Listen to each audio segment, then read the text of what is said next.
Hari ini kita mau belajar terus dan terus belajar mengenai firman Tuhan. Karena pada saat kita belajar ada banyak yang Tuhan mau berikan dalam hidup kita. Pada saat kita belajar firman Tuhan ada banyak rahasia-rahasia yang Tuhan bukakan. Dan pada saat kita belajar firman Tuhan, kita menjadi kuat di tengah tantangan dalam kehidupan kita. Nah, Bapak Ibu Saudara, sebelum masuk ke dalam firman Tuhan, saya mau bertanya kepada kita, Bapak Ibu Saudara. Pernahkah Anda bertemu seseorang yang punya masalah, bahkan masalahnya besar, masalahnya luar biasa, tetapi dalam pergumulan itu dia terlihat tetap tenang seperti tidak ada masalah? Bapak Ibu pernah ketemu orang seperti itu, Bapak Ibu Saudara? Banyak masalah dialami, banyak tantangan dia. Tapi kok rasanya dia masih bisa senyum, dia masih bisa makan enak, dia masih bisa berkata Tuhan Yesus baik, Bapak Ibu Saudara. Pernahkah ketemu orang demikian? Atau jangan-jangan Bapak Ibu orang itu adalah Bapak Ibu Saudara sendiri. Yang dalam masalah apapun itu gak peduli. Masalahku besar tapi Tuhanku lebih besar. Nah Bapak Ibu Saudara, kita belajar menjadi pribadi yang tangguh di dalam Tuhan. Kita mau melihat Bapak Ibu Saudara, orang yang seperti demikian adalah hanya bisa dilakukan oleh menjadi orang yang tangguh di dalam Tuhan. Tadi saya katakan mungkin orang itu bukan siapa-siapa, tetapi orang itu bisa jadi adalah Bapak Ibu semua. Amin. Siapa yang rindu menjadi pribadi yang tangguh? Semua kita mau jadi pribadi yang tangguh. Bapak Ibu, kemarin kami belajar satu hal bahwa orang yang tangguh itu bukan orang yang gak pernah jatuh.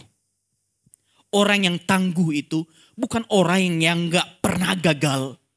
Tetapi orang tangguh itu adalah orang yang pernah jatuh, orang yang pernah gagal, tapi bisa bangkit kembali karena Tuhan menopang tangannya. Bapak Ibu Saudara, dalam kehidupan kita, mungkin kita pernah jatuh. Itu bukan berarti Anda bukan pribadi yang tangguh. Tetapi Anda menjadi pribadi yang tangguh justru ketika Anda sudah jatuh. Anda mampu bangkit kembali. Dan Anda bisa berkata, saya bisa karena Tuhanku lebih besar. Bapak Ibu Saudara, seperti apa sih pribadi yang tangguh? Saya mau bagikan 3 hal kepada kita ini Bapak Ibu Saudara. Apakah kita termasuk pribadi yang melakukan ini? Nah, kita akan melihat seperti apa pribadi yang tangguh, yang tetap bisa tersenyum, yang tetap bisa berkata Tuhan Yesus baik di tengah badai yang dialami. Mungkin Bapak Ibu Saudara, Anda termasuk adalah orang-orang yang mengalami badai pada saat ini. Tapi mari kita belajar yuk. Kita gak mau jadi pribadi yang lembek. Kita mau jadi pribadi yang tangguh. Karena kita punya Tuhan yang besar. Amin. Nah, pribadi yang tangguh itu berbicara satu. Orang yang tangguh itu adalah orang yang berseru kepada Tuhan. Amin. Bapak Ibu Saudara, akhir-akhir ini banyak orang mengalami masalah, banyak orang mengalami tantangan. Tapi saya mau ingatkan kita, orang mengalami masalah, kita mengalami masalah. Biasanya orang lain mengalami masalah, berseru kepada siapa? Berserunya di Facebook. Berserunya di mana? Di status WhatsApp. Bapak Ibu,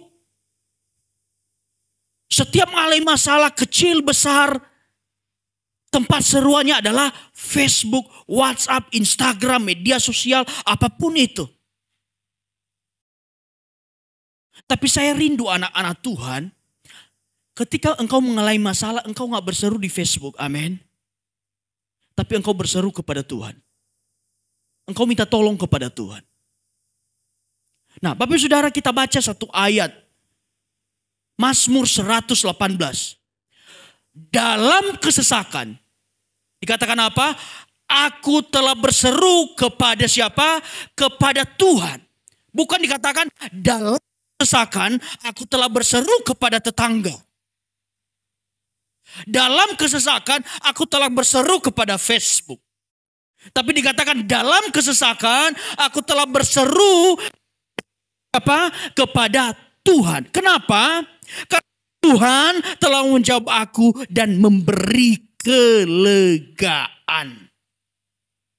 Bapak Ibu Saudara, saya imani dan ini pasti terjadi. Pada saat kita berseru kepada Tuhan, pasti akan ada kelegaan yang kita rasakan. Amin. Saya kasih tahu ya, berseru di Facebook itu bukan kelegaan. Yang ada apa? Dibully. Karena masalahmu belum tentu dianggap masalah bagi orang lain. Nanti ada komen begini, gitu aja nangis, cetek.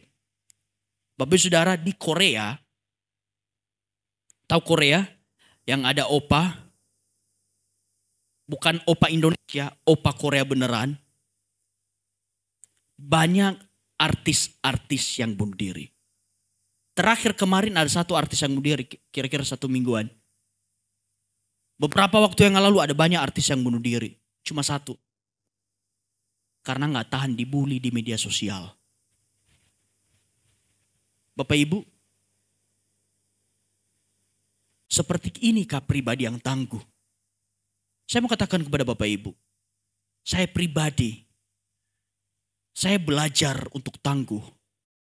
Untuk tidak peduli masalah apa yang mau dibilang orang lain jelek tentang saya. Yang penting saya koreksi diri. Saya gak mau simpan di dalam hati. Dan saya salah satu orang yang tidak suka curhat di Facebook. Bapak Ibu, 1 tahun belakangan ada namanya FB Pro. Dan di FB Pro itu saya melihat banyak ibu-ibu rumah tangga yang tidak pantas di-upload. Hanya untuk mendapatkan salam interaksi. Jangan lupa follow. Bapak Ibu, banyak orang yang rapuh karena dia tidak tinggal di dalam Tuhan. Saya juga main media sosial Bapak Ibu. Saya juga punya Facebook. Saya juga punya YouTube. Saya juga punya TikTok. Tetapi di media sosial saya hanya tentang pelayanan, kebaikan Tuhan. Nah, dikatakan Daud berkata, dalam kesesakan, dalam kekelaman, aku telah berseru kepada Tuhan. Kenapa Daud suka berseru kepada Tuhan? Karena dia tahu pada saat dia berseru kepada Tuhan, dia pasti ditolong Tuhan. Daud pernah berkata, aku biasa ditolong Tuhan. Dan juga Bapak Ibu Saudara, saya mau katakan kepada Bapak Ibu, saya berdiri di depan ini saya mau katakan, saya juga biasa ditolong Tuhan. Saya juga rindu Bapak Ibu berkata, saya biasa ditolong Tuhan. Amin. Jangan sampai kita Kristen udah 20 tahun, tapi gak pernah bisa merasakan, gimana sih ditolong Tuhan? Banyak pertolongan Tuhan yang kita alami dalam kehidupan kita. Kalau kita mau benar-benar melihat betapa baiknya Tuhan. Tuhan telah menjawab aku dengan memberi kelegaan. Bapak Ibu, kalau engkau sedang mengalami pergumulan, berserulah kepada nama Tuhan. Nangis gak apa-apa di hadirat Tuhan. Engkau masuk kamarmu sendiri. Engkau nangis terisak-isak sendirinya dengan Tuhan. It's okay, gak masalah engkau nangis. Mungkin dunia berkata laki-laki gak boleh nangis. Gak apa-apa. Itu gak benar itu. Saya sering nangis di hadapan Tuhan. Tapi paling Bapak Ibu Saudara melihat saya nangis mungkin pada saat lagi pujian penyembahan. Saya bisa nangis. Tapi mungkin saya gak pernah nangis di hadapan Bapak Ibu. Tapi saya mau berkata, engkau laki-laki, engkau perempuan. Gak apa-apa pada saat engkau mengalami kesesakan. Menangislah di bawah kaki Tuhan. Dan pada saat engkau bisa menangis, pada saat itu engkau akan mendapat kelegaan. Nah, Bapak Ibu Saudara, berseru kepada nama Tuhan berarti begini. Kita melibatkan dia dalam segala perencanaan hidup kita. Kita bilang ke Tuhan, Bapak Ibu Saudara begini loh. Jangan sampai apapun dalam kehidupan kita, kita jalan-jalan sendiri. Kita harus tanya Tuhan, Tuhan, saya mau buat ini Tuhan. Tolong sertai Tuhan, kehendak-Mu yang terjadi Tuhan. Dan saya percaya Bapak Ibu Saudara, akan ada banyak tanda-tanda yang Tuhan berikan dalam hidup kita. Kita sebelum masuk ke gedung ini, kita berseru kepada Tuhan dulu. Ada banyak pilihan dulu. Tetapi tereliminasi dengan sendirinya karena cuma satu kunci. Tuhan, kalau itu kehendak-Mu, bukakan jalan. Kalau bukan, tutup. Dan akhirnya kita di sini Bapak Ibu Saudara. Begitu juga dalam hidup kita, apapun yang kita rencanakan. Kita mau buka usaha kah, mau kuliah anak kah, mau ini, mau nikah kah. Tanya Tuhan dulu. Jangan sampai kita sudah menjalankan rencana kita, gagal, kita salahkan Tuhan. Tetapi yang benar apa? Kita harus libatkan Tuhan apapun perencanaan hidup kita. Supaya kita pastikan apa yang kita rencanakan sesuai dengan yang Tuhan mau. Bapak Ibu Saudara. Dan kedua, kita harus menjadikan Tuhan itu tempat atau pribadi pertama yang menjadi tempat curahan hati kita. Bahkan sebelum istri kita, sebelum suami kita.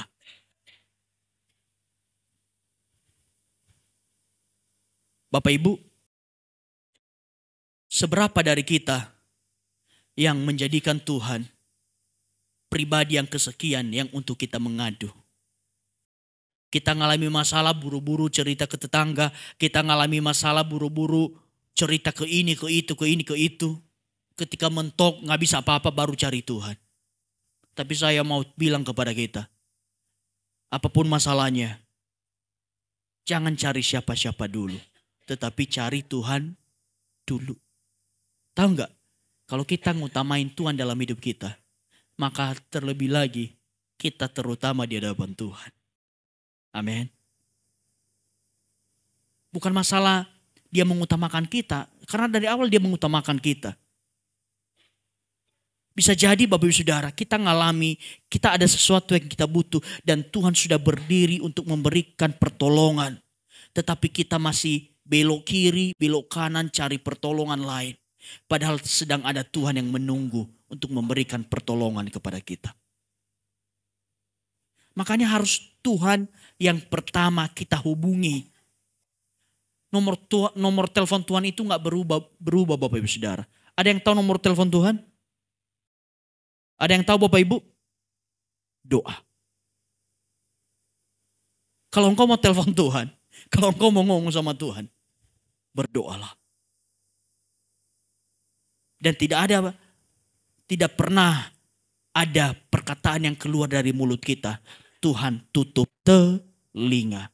Tetapi dia selalu membuka telinga untuk mendengarkan setiap curhatan kita.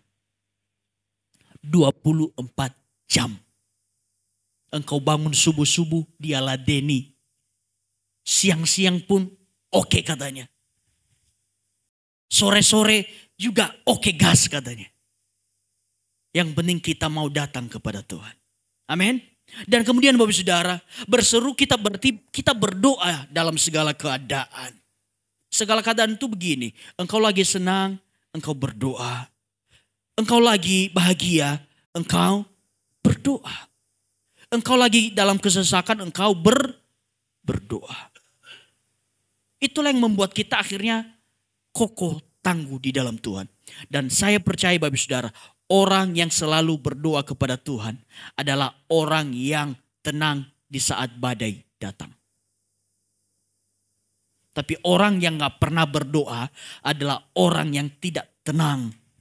Kalau orang Pontianak bilang gopoh. Ada masalah dikit gopoh ke susu. Tapi orang yang selalu berdoa, biarpun badai besar, dia tetap tenang. Karena dia tahu ada Tuhan di depan apapun yang terjadi. Amin. Dan kemudian Bapak Saudara, berseru kepada Tuhan itu selalu ada jawaban sesuai apa? Kehendak kita. Kehendak siapa? Kehendak Tuhan. Yang salah dalam hidup kita adalah gini. Kalau kita berdoa, kita lupa satu hal. Kita hanya berdoa minta apa yang kita mau. Tapi lupa apa kehendak Tuhan. Saya pribadi kalau berdoa, biarpun banyak yang saya minta, tapi ujung-ujungnya saya bilang begini, Tetapi Tuhan, biarlah terjadi sesuai kehendak-Mu. Terkadang kita maksa Tuhan. Harus jadi Tuhan sesuai kehendak-Ku Tuhan.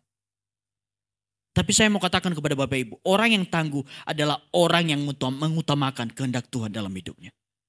Amin. Dan Bapak Ibu Saudara, saya mau tanya kepada kita. Dari firman Tuhan di atas, dari poin pertama berseru kepada Tuhan, yang benar apa?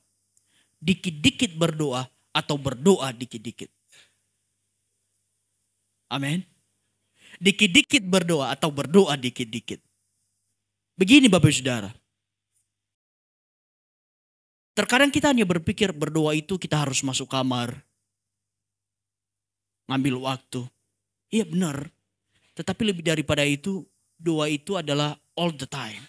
Dimanapun kita berada, gak mungkin kan kita lagi di jalan kita mau berdoa. Aduh tunggu nanti saya di kamar. Tapi dimanapun kita berada, berdoalah kepada Tuhan. Tetapi jangan sampai tutup mata. Buka mata gak apa-apa Bapak Saudara. Nanti kalau di kamar bolehlah silakan tutup mata. Tapi kalau lagi bawa motor jangan tutup mata. Oke? Nanti jangan sampai kecelakaan bilang Pak Gembala bilang berdoa di jalan gak apa-apa. Nah Anda juga tutup mata bahaya. Tetapi dimanapun kita berada, marilah kita punya gaya hidup berdoa. Dan saya percaya orang yang selalu berdoa, saya ulangi lagi, pasti adalah pribadi yang tangguh dan kuat. Amin. Kedua Bapak Saudara, setelah kita berdoa, cukup berdoa. Selanjutnya begini.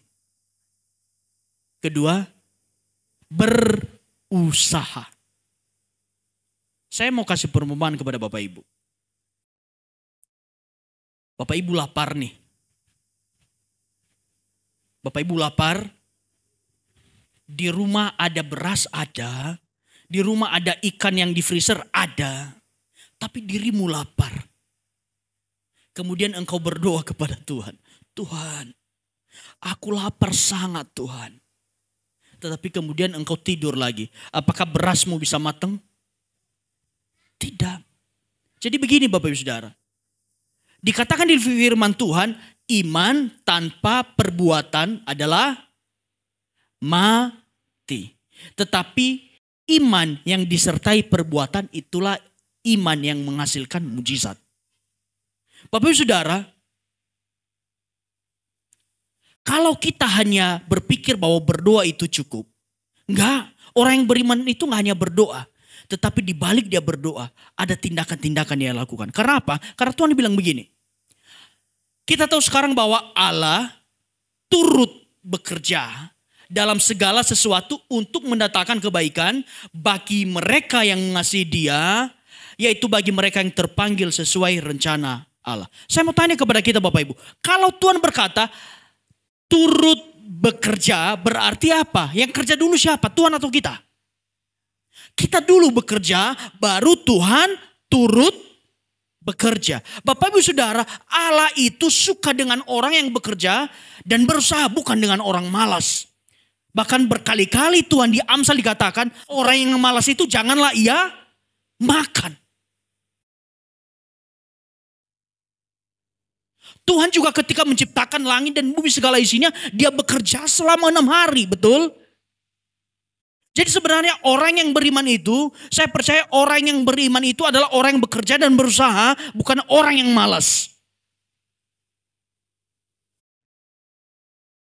Saya sana Bu Gembala, bukan berarti kami gembala, maka udah selesai. Kami juga bekerja Bapak Ibu Saudara. Kita semua di tempat ini, kita bukan orang-orang malas, amin. Kita orang yang bekerja. Walaupun porsi berkat Tuhan itu sesuai dengan kapasitas kita. Minggu lalu kita sudah bahas. Kapasitas berkat Tuhan yang kita terima tergantung dari wadah yang kita bawa ke hadapan Tuhan.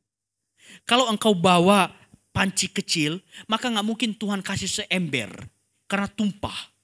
Tapi kalau engkau datang di hadapan Tuhan bawa galon, maka segitu juga Tuhan akan isi.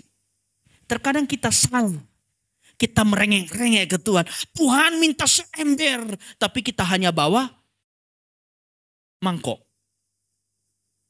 Tuhan, kalau Tuhan tuh bisa langsung ngomong ke kita, dia bilang gini, hei, minta seember tapi bawanya mangkok, mana bisa ngisi? Gitu. Tapi saya percaya Bapak Saudara, kalau kapasitas wadah yang kita bawa di hadapan Tuhan besar, maka sebesar itu juga Tuhan akan isi. Di perjanjian lama Bapak Saudara, ketika seorang janda dia mengisi minyak, maka minyak itu berhenti mengalir ketika wadahnya sudah habis. Jadi perhatikan baik-baik, bukan dirimu tidak diberkati, tapi bisa jadi wadah dalam dirimu sedang tidak ada. Tuhan bukannya tidak mau memberkati dirimu, tapi bisa jadi wadah dalam dirimu sedang bocor. Bapak Saudara, Allah itu memberkati orang yang berusaha. Bapak Ibu Saudara, kita semua di tempat ini apa yang kita kerjakan, saya berdoa kalau kita sungguh-sungguh cari Tuhan, apa yang kita kerjakan dibuat berhasil, dibuat beruntung, dibuat pelipat kali gandaan. Tapi apa yang Tuhan mau berkati kalau sama sekali kita gak bekerja? Kita hanya tidur. Tahukah Bapak Saudara, ketika manusia diciptakan pertama kali, manusia itu langsung disuruh bekerja. Dia mengelola segala ciptaan. Dia mengusahakan segala ciptaan. Manusia itu, Adam itu dia disuruh engkau tidur malas-malasan. Tidak, tetapi langsung dikasih kepercayaan. Nih usahakan, ada binatang yang harus engkau atur, ini, itu. Dan itu berlaku sampai saat ini. Kita bukannya gak diberkati Tuhan. Banyak berkat Tuhan yang mengalir dalam hidup kita. Tapi kita mau mengelola gak? Kita mau sediakan wadah gak? Sekali lagi, karena Tuhan memberkati orang yang berusaha. Dan kemudian Bapak Saudara, Allah memberi kekuatan untuk menopang orang yang bekerja dan berusaha. Kalau kita bekerja, bukan bekerja diberkati Tuhan, itu bukan berarti nggak gagal. Pasti ada kegagalan, karena Tuhan mau kita belajar. Mungkin ada sesuatu yang salah yang kita lakukan. Tetapi satu poinnya, orang yang berusaha selalu akan ada topangan dari Tuhan untuk diberikan jalan keluar. Paulus itu bukan orang yang mengalami hadangan, bukan orang yang mengalami tantangan dalam pelayanannya. Banyak sekali Bapak Ibu Saudara. Nanti kalau baca di surat-suratnya Bapak Ibu Saudara, Anda akan ngeri. Dikatakan dia dilempari batu, dia karam kapal, 3 hari 3 malam tidak makan, kedinginan. Bahkan ada duri dalam dagingnya, ada banyak penyakit yang dialami. Banyak Bapak Ibu Saudara. Tapi dia selalu berjuang, oleh karena itu selalu ada topangan Tuhan. Saya juga mau katakan kepada Bapak Ibu. Bagi Anda yang berusaha dan tidak putus asa, bagimulah kekuatan yang Tuhan berikan. Bagi kita yang tak pernah nyerah dalam hidup ini, bagimulah pertolongan Tuhan ada tepat pada waktunya. Jadi, orang yang berusaha adalah orang yang tangguh di tengah badai. Dan kemudian Bapak Ibu, berusaha itu adalah melakukan yang terbaik dan tidak bersungut-sungut. Bapak Ibu, tahu nggak kenapa bangsa Israel dihukum Tuhan di padang gurun? 1, karena mereka apa? Bersungut-sungut. Saya rindu Bapak Saudara semua kita di tempat ini bukan orang yang bersungut-sungut. Kalau saya pribadi, kalau saya nggak melakukan sesuatu, saya akan lakukan dengan hati saya, ketimbang saya melakukan sesuatu dan bersungut-sungut. Karena apa? Kalau bersungut-sungut itu paling jelas apa? Pekerjaan ringan jadi berat. Iya nggak Bapak Ibu? Pekerjaan ringan sekalipun, tapi kalau disertai dengan sungut-sungut akan jadi sangat berat. Tapi pekerjaan berat kalau dikerjakan dengan hati sukacita akan terasa ringan. Coba Bapak Saudara kita suruh satu jemaat misalnya minta tolong sapu. Kalau dia sukacita, dia akan sambil nyanyi Tuhan Yesus. Bagi dia sapu, nggak terasa selesai. Tapi kalau sambil bersungut-sungut, kenapa sih saya? Yang depan nggak itu? Aduh, mana lantainya nggak mulus lagi. Begini lagi. 1 jam dia di situ terus nggak berubah-berubah. Tapi orang yang bersuka cita, saya percaya apapun yang dikerjakannya terasa ringan. Orang yang berusaha, orang yang mengandalkan kekuatan dari Tuhan, apapun yang dialami terasa enteng. Karena bukan punggungnya yang terima, tetapi ada punggung Tuhan Yesus yang sudah tanggung. Karena segala kutuk, kegagalan pun itu sudah Tuhan Yesus tanggung di kayu salib. Dan kemudian Bapak Ibu Saudara, kita lakukan bagian kita dan selanjutnya Tuhan akan lakukan bagiannya. Ada satu firman Tuhan berkata begini. Paulus menanam, Apolos menyiram, tetapi Tuhanlah yang memberi pertumbuhan. Bagian kita menanam dan menyiram. Tapi masalah bertumbuh itu urusan siapa? Tuhan. Engkau lagi bisnis, kerjamu apa? Engkau jalin komunikasi yang baik. Engkau bangun usahamu. Yang buat berkembang siapa? Tuhan. Makanya jangan tinggalkan Tuhan pada saat engkau lagi berusaha. Karena percuma engkau menanam dan menyiram kalau Tuhan tidak memberi pertumbuhan, sia-sia. Saya kadang rasanya pengen masuk ke dalam hati seseorang yang kalau kenapa lama nggak ibadah, lagi sibuk, lagi kerjakan ini. Saya rasanya pengen ngomong, Bu, tugas kita ini hanya menanam dan menyiram. Jangan sampai engkau kehilangan esensi yang penting, yaitu yang memberi pertumbuhan. Percuma kan kita buka ladang lebar-lebar, kita udah siram, tapi gagal panen. Tapi biarpun mungkin kita buka ladang, kita siram, walaupun cuma sepetak, tapi Tuhan bisa buat berlipat kali ganda hasilnya. Itu prinsip yang sering orang lupakan.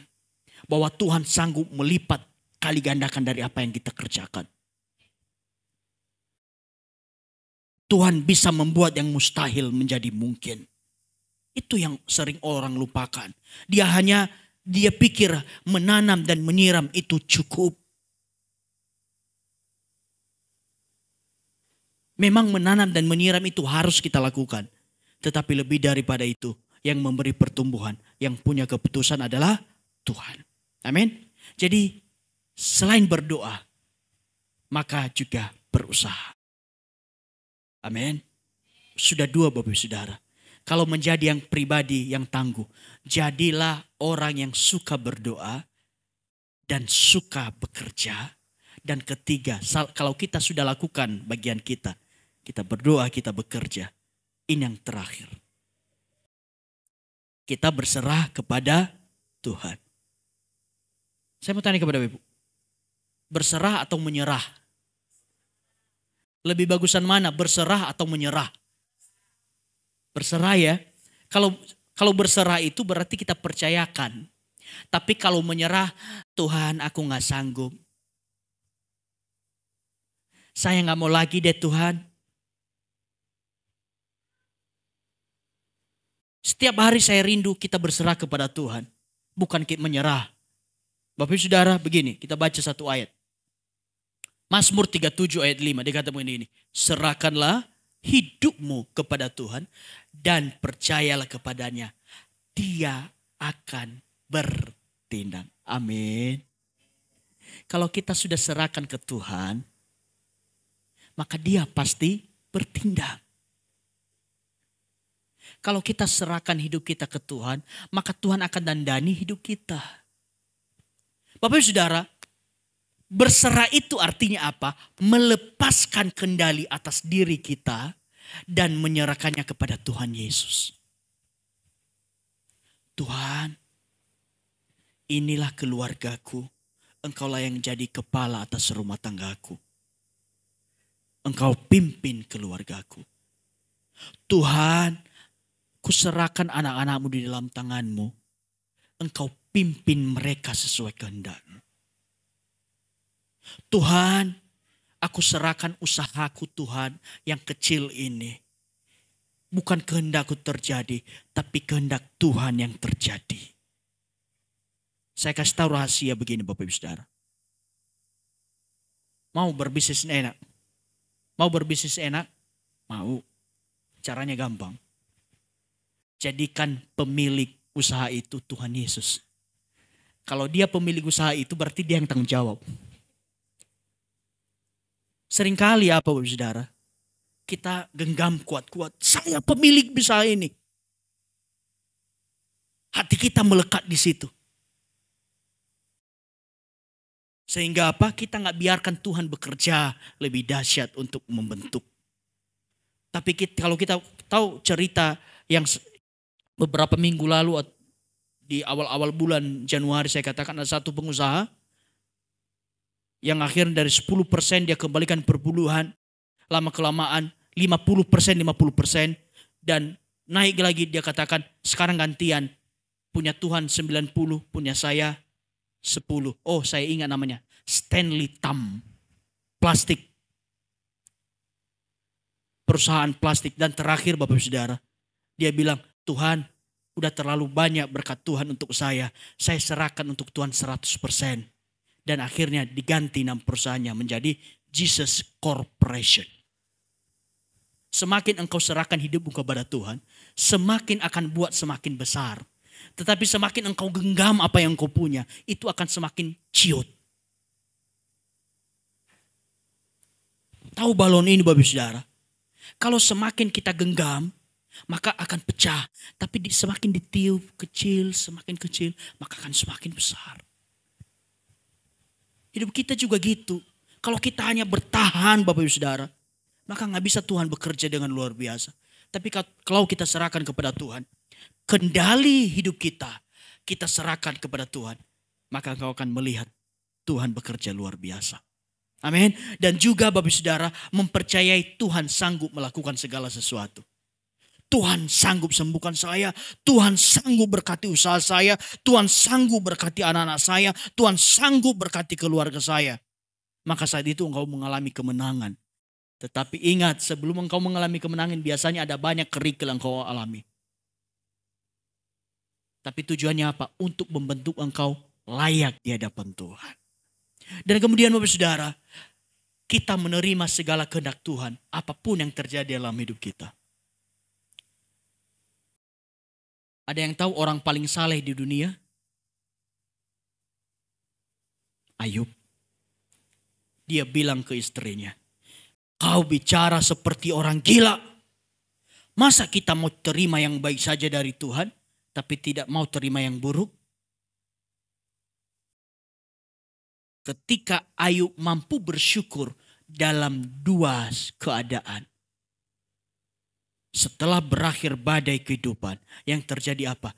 Tuhan kembalikan 2 kali lipat dari kepunyaan dia sebelumnya. Tahu gak Bapak Ibu? Kenapa seringkali Tuhan rasanya sedang mengobok-obok kehidupan kita? Karena bisa jadi wadah kita sekecil ini, Tuhan lagi renovasi supaya jadi lebih besar. Sakit gak? Sakit.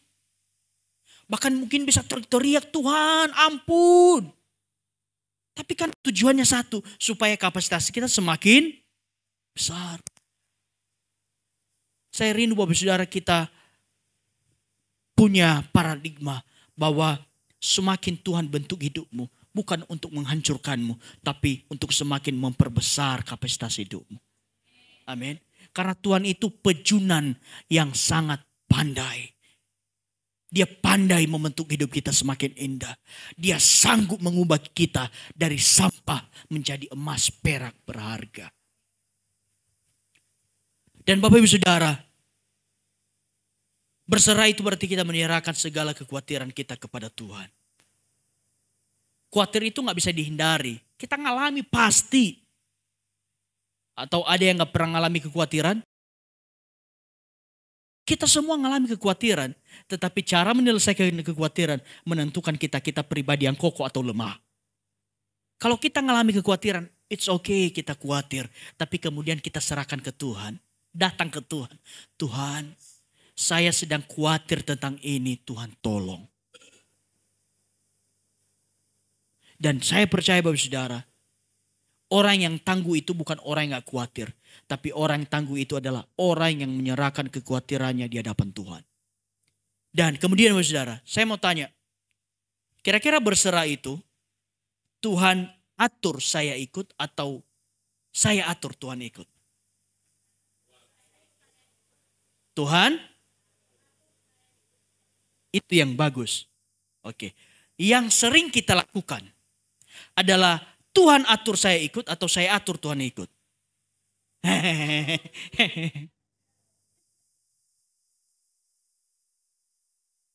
Yang bagus adalah Tuhan atur saya ikut. Yang sering saya lakukan adalah cuma Tuhan yang tahu. Tapi saya mau katakan kepada Bapak Ibu, orang yang berserah itu akan punya prinsip gini, Tuhan atur saya ikut. Tapi orang yang belum percaya Tuhan dia akan berkata, saya ngatur, Tuhan ikut mau saya. Tapi saya rindu Bapak Saudara, kita semua di tempat ini punya prinsip, Tuhan atur, saya ikut. Karena saya tahu, kalau Tuhan sudah atur, dibawa ke rumput yang hijau, air yang tenang. Apapun persoalannya, selesaikan dengan apapun persoalannya, selesaikan dengan berseru, berusaha, dan berserah kepada Tuhan. Jadi begini Bapak Saudara. Anda sedang sakit misalnya. Lakukan hal pertama, engkau berseru kepada Tuhan. Tuhan tolong saya sedang sakit. Dan kemudian engkau berusaha, engkau datang ke rumah sakit. Jangan datang ke dukun ya. Engkau datang ke rumah sakit. Tetapi selanjutnya engkau berserah kepada Tuhan. Tuhan, engkau yang lebih tahu yang terbaik untuk saya. Kalau saya harus sembuh, sembuhlah. Begini Bapak Ibu, terkadang ada dua jenis yang Tuhan berbuat dalam hidup kita. Kalau kita lagi sakit. Kita lagi sakit, Tuhan bisa sembuhkan. Kedua, kita lagi sakit, Tuhan gak sembuhkan. Tapi Tuhan beri kekuatan untuk bisa melewati semuanya. Amin. Kedua, beda. Sama saja. Karena walaupun engkau sakit, Tuhan juga akan yang sepadan untuk engkau bisa bertahan. Paulus berkata kepada Tuhan, sembuhkan duri di dalam daging ini. Tapi Tuhan berkata, cukup kasih karuniaku kepadamu. Paulus enggak disembuhkan loh. Paulus itu orang yang mati-matian dengan Tuhan tapi tidak disembuhkan. Tetapi di balik itu memang tidak disembuhkan tapi diberi kekuatan. Sehingga muncul satu ayat firman Tuhan ini. Segala perkara dapat kutanggung di dalam Dia yang memberi kekuatan kepada aku. Amin. Amin. Apapun masalahnya, mari kita senantiasa andalkan Tuhan. Berdoa, berusaha, dan berserah. Karena Tuhan pasti bertindak.